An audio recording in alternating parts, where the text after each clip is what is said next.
Daniel Ortega continuará en el poder en Nicaragua tras ser elegido como presidente por quinta vez y la cuarta de manera consecutiva. Pero se trata de unas elecciones muy controvertidas, ya que los principales candidatos opositores a Ortega están en la cárcel. Por eso, sus críticos y gran parte de la comunidad internacional han dicho que la elección del domingo fue una farsa.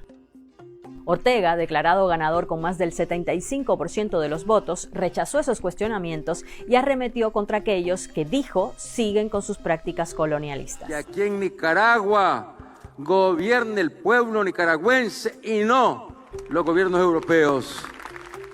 Con esta polémica reelección se abren varias interrogantes sobre el futuro del país más grande de Centroamérica, de las que hablaremos aquí. Daniel Ortega es ahora mismo el presidente de América que más tiempo ha permanecido en el poder. Con este nuevo mandato sumará 20 años consecutivos en el poder y un total de 29 años de gobierno. Ahora mismo lleva ya más tiempo gobernando Nicaragua que cualquiera de los Somoza, la familia que gobernó con mano dura el país por 40 años y que el propio Daniel Ortega ayudó a derrocar. Y su partido, el Frente Sandinista para la Liberación Nacional, que nació como un movimiento armado para hacer frente al régimen derechista somocista y del que Ortega es el único candidato hace décadas, se ha convertido en el partido más fuerte del país. Al frente del gobierno, Ortega ha impulsado una serie de reformas y leyes aprobadas por la Asamblea Nacional con mayoría sandinista que han dado vía libre a su permanencia en el puesto, como la reforma a la Constitución de 2013 que permitió la reelección indefinida, estableció la elección del presidente en una sola vuelta con mayoría simple y habilitó al presidente a emitir decretos con fuerza de ley, y además le dio control sobre el Consejo Supremo Electoral. Según un informe de la Corte Interamericana de Derechos Humanos, esta concentración del poder permitió al gobierno de Nicaragua limitar la participación de la oposición en estas elecciones. Más de 30 líderes opositores y empresarios fueron detenidos, entre ellos 7 precandidatos presidenciales acusados de conspiración y traición a la patria.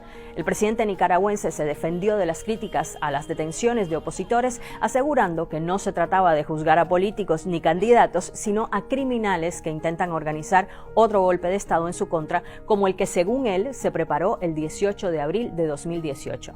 Recordemos que esas protestas contra una reforma a la seguridad social que disminuía beneficios sociales a los jubilados y en las que participaron miles de nicaragüenses fueron duramente reprimidas. Según la Corte Interamericana de Derechos Humanos, hubo más de 300 muertos. ¡Libertad!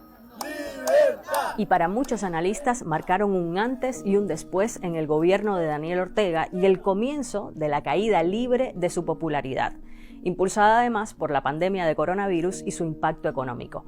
Ortega, que sobrepasaba el 70% de simpatía en 2016, ha llegado solo al 9% según los últimos sondeos.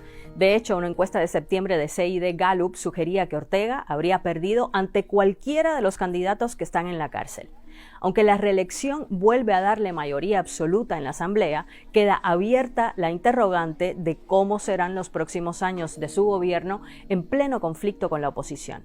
Pero el cuestionado escenario electoral también ha pasado factura a la ya debilitada imagen de Ortega ante parte de la comunidad internacional. La Unión Europea, Estados Unidos, Canadá y países de la región como la vecina Costa Rica han criticado el proceso electoral calificándolo de antidemocrático, ilegítimo y sin credibilidad.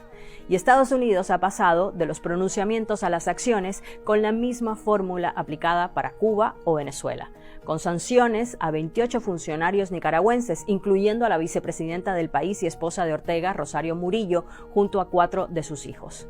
Pero la medida más radical parece ser una propuesta de ley que se llama Renacer, que está a la espera de ser firmada por el presidente Joe Biden y con la que se obliga a los representantes de Washington en los organismos internacionales a limitar el acceso a préstamos para Nicaragua. Y el punto más importante de la ley contempla una posible revisión de un tratado de libre comercio por el que ingresan a mercados estadounidenses el 60% de las exportaciones nicaragüenses, lo que sería catastrófico para la economía del país centroamericano. Sin embargo, está por ver el alcance e impacto de estas sanciones. Ortega ya dijo que no lo doblegarán y hay analistas que opinan que esto aislará más al país y dudan que provoque un cambio de gobierno. ¿Tanto derecho tienen ellos?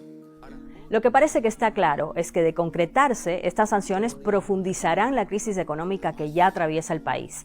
Hasta 2017 Nicaragua vivió una suerte de bonanza económica en la que crecía a un promedio de 4% según cifras del Banco Mundial, en parte impulsada por unos $600 millones anuales en cooperación petrolera venezolana e inversión extranjera directa.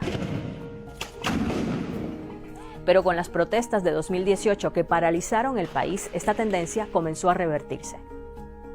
Y luego la pandemia golpeó aún más a una economía sustentada principalmente en la exportación de productos agrícolas, el turismo y las remesas. Como resultado, el PIB se contrajo casi un 9%. Según el informe del Banco Mundial sobre Nicaragua, la pobreza va en aumento, ya que las principales fuentes de ingresos, los salarios y las entradas de las empresas familiares siguen estando afectadas.